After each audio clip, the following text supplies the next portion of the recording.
Halo semuanya, nama saya Raditya Pratama Haryanto, kelas 10 IPS, SMA Ignatius Selamat Riyadi, Karawang. Kali ini saya akan membacakan sebuah cerita yang sangat menarik, yaitu berjudul Asal-usul burung cendrawasih. Selamat menyaksikan. Dahulu kala, tepatnya di daerah Pegunungan Bumberi, Kabupaten Fakfak, Provinsi Papua Barat, hiduplah seorang perempuan tua bersama seekor anjing betinanya. Suatu ketika, mereka berdua ke hutan untuk mencari makan. Perjalanan yang memakan waktu lama telah mereka tempuh.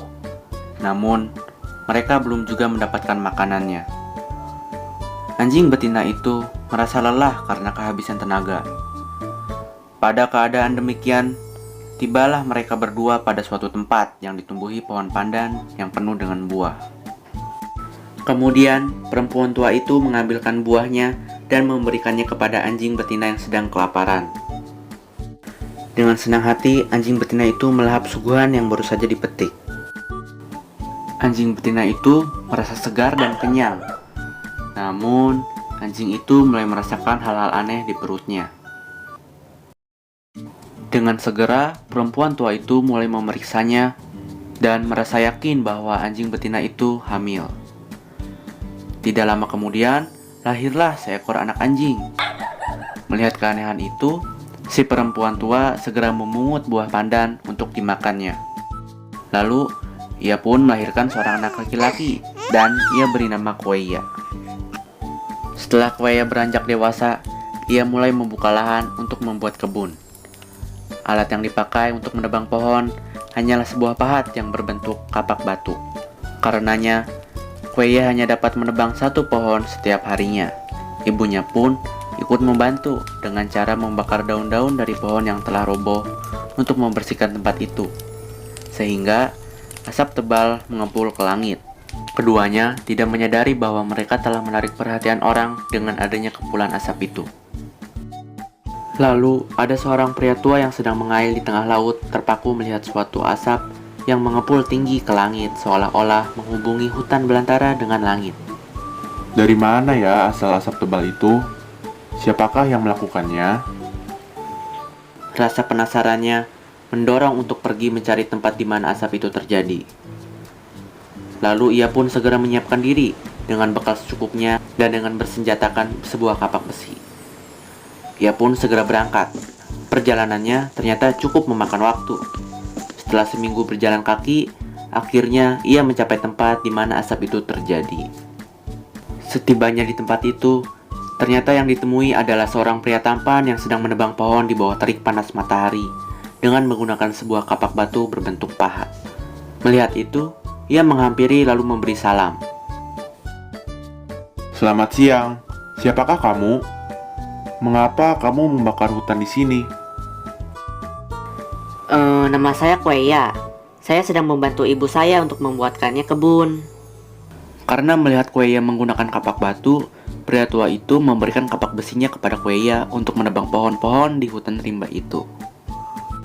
Ini, ambillah kapak besi milikku, agar kamu dapat menebang hutan ini dengan cepat. Terima kasih Pak, terima kasih banyak. Sejak saat itu, pohon-pohon berjatuhan bertubi-tubi. Ibu Kueya yang beristirahat di pondoknya menjadi heran. Ia menanyakan hal itu kepada Kueya. Alat apa yang kau gunakan, nak, sehingga kamu dapat menebang dengan cepat pohon-pohon itu? Kueya yang ingin merahasiakan tamu baru yang datang itu, kemudian ia menjawab. Aku juga tidak tahu, Bu. Nampaknya tanganku terasa lebih ringan saat ini, sehingga aku dapat menebang pohon dengan cepat. Ibunya yang belum sempat melihat pria tua itu percaya bahwa apa yang diceritakan oleh anaknya Kueya memang benar. Kemudian, Kueya meminta ibunya untuk menyiapkan makanan yang banyak untuk besok. Nampaknya, Kueya bermaksud untuk mengajak pria tua tadi untuk ikut makan ke rumah mereka, dengan maksud memperkenalkannya kepada ibunya sehingga dapat diterima sebagai teman hidupnya. Bu, besok Kueya minta ibu menyiapkan makanan yang banyak ya. Iya, nak. Keesokan harinya, Kueya mengajak pria tua itu untuk mampir ke rumahnya, dan dalam perjalanan menuju rumah, Kueya memotong sejumlah tebu yang lengkap dengan daunnya untuk membungkus pria tua itu. Lalu, setibanya di depan rumah, Kueya menyuruh pria tua itu diam di luar dan menutupinya dengan tebu yang sudah ditebangnya selama perjalanan tadi. Di dalam rumah, Kueya pura-pura merasa haus dan memohon kepada ibunya untuk mengambilkan sebatang tebu untuk dimakannya sebagai penawar dahaga. Ibu, aku haus sekali. Tolong ambilkan tebu di depan rumah. Ibunya memenuhi permintaan anaknya lalu keluar hendak mengambil sebatang tebu. Tetapi ketika ibunya membuka bungkusan tebu tadi, terkejutlah ia karena melihat seorang pria yang berada di dalam bungkusan itu. Ibunya menjerit ketakutan. Siapakah pria tua itu, Nak? Pria tua ini telah menolongku menebang pohon di hutan, Bu. Aku mohon ibu mau menerima dia sebagai teman hidup ibu. Sang ibu serta-merta menerima usul anak tersebut. Dan sejak itu mereka bertiga tinggal bersama-sama. Setelah beberapa tahun berlalu, sang ibu melahirkan 2 anak laki-laki dan 1 anak perempuan. Mereka menganggap Kueya sebagai anak sulung mereka. Sedangkan anak-anak yang lahir kemudian dianggap sebagai adik-adik kandung dari Kueya. Namun, hubungan persaudaraan di antara mereka semakin memburuk karena adik-adik tiri Kueya merasa iri terhadap Kueya. Pada suatu hari, saat kedua orang tua mereka sedang pergi, mereka mengeroyok Kueya. Perkelahian yang tak seimbang itu menyebabkan tubuh Kueya mengalami luka-luka. Kueya pun bersembunyi di sudut rumah sambil memintal tali dari kulit pohon Poga Kenggei. Ketika orang tua mereka pulang, mereka hanya diam saja. Adik perempuan yang paling bungsu menceritakan pengeroyokan itu pada kedua orang tua mereka. Ibu, ayah, saat kalian sedang pergi tadi, mereka berdua mengeroyok kakak Kueya. Setelah mendengar apa yang telah diceritakan sang anak, si ibu langsung memanggil Kueya. Kueya, kemari nak. Tiba-tiba terdengar suara yang berbunyi.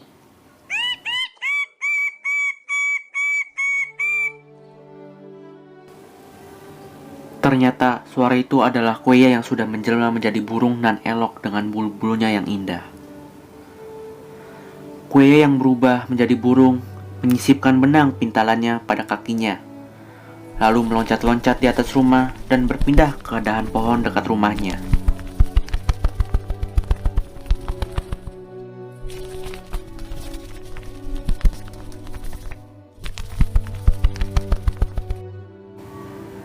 Ibunya menangis sambil meminta bagian untuknya. Wahai anakku, apakah kamu menyisakan benang untukku? Benang itu aku simpan di payung tikar. Kemudian sang ibu mencari benang pintalannya itu, lalu mulai menjahit ketiaknya. Sang ibu yang telah menjelma menjadi burung pun lalu menyusul anaknya Kueya ke atas dahan sebuah pohon yang tinggi di hutan rumah mereka.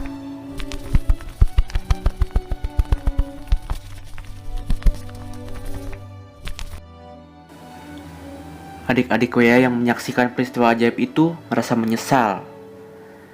Mereka pun saling menuduh siapa yang salah sehingga ditinggalkan oleh ibu dan kakak mereka.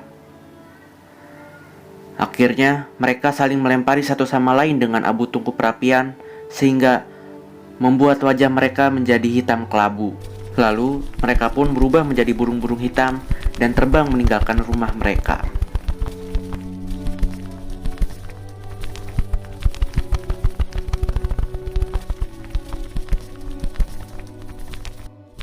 Ayah Kueya menyuruh Kueya dan istrinya untuk mengganti warna bulu.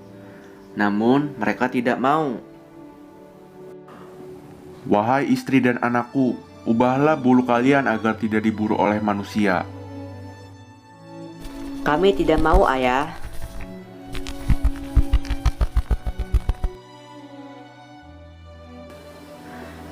Si ayah merasa kecewa karena mereka tidak menghiraukan permintaannya untuk merubah bulunya. Kini si ayah kesepian dan merasa sedih. Ia melipat kedua kakinya lalu menceburkan dirinya ke dalam laut.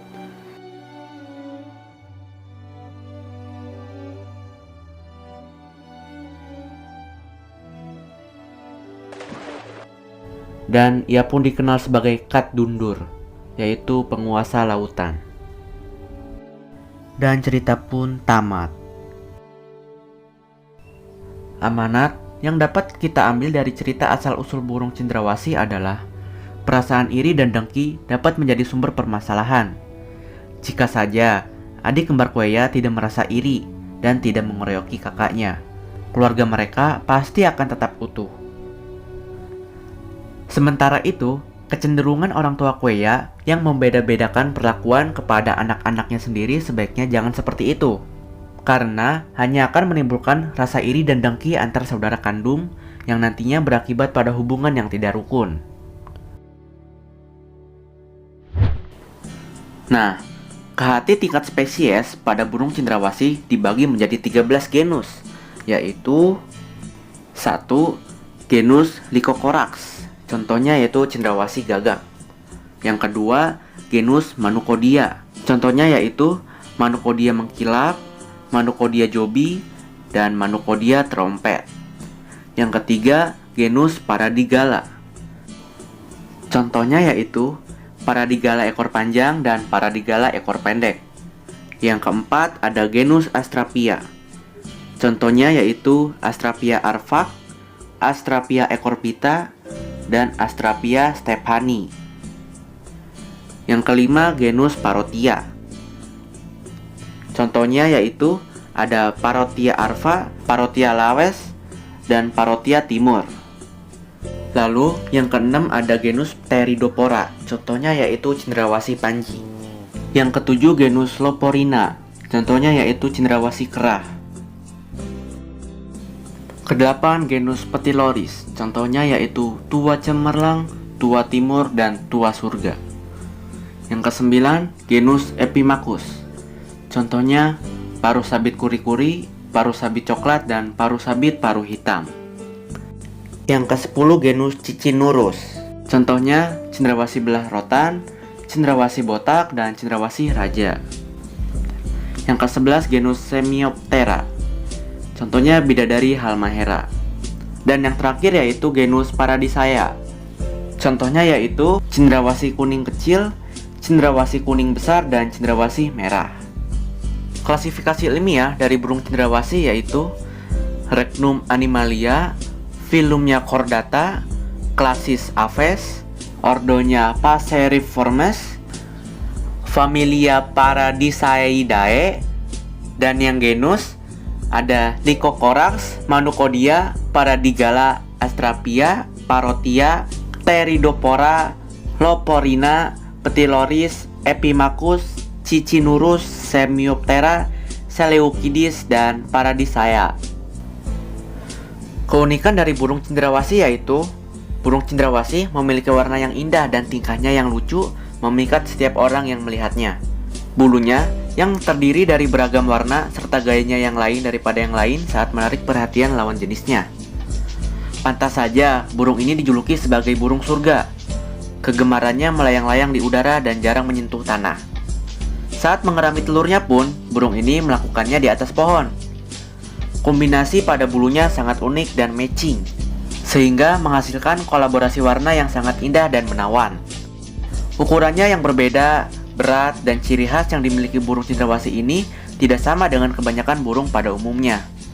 Dengan berbagai keunikan ini, burung cendrawasih dapat dikenali dengan mudah karena memang ciri-ciri ini tidak dimiliki oleh jenis burung lainnya.